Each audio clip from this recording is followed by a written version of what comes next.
Ay po.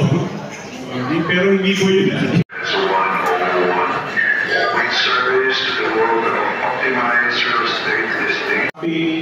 The listing content, listing optimization and marketing, and then the fourth one is feedback collection and adjustment, and the last one is your post-listing management.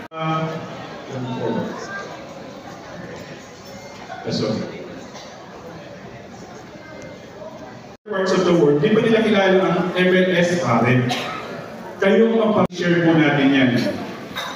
Then, attention to detail. And ang negative implication niya, if we will not and then kung constructive yan, ay that use ng property mo.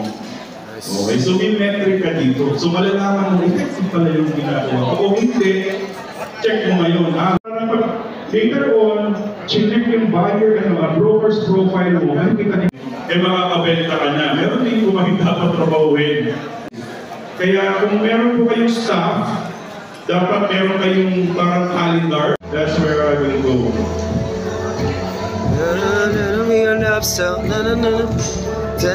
In the world of optimized MLS listing, so thank you for joining me on this journey.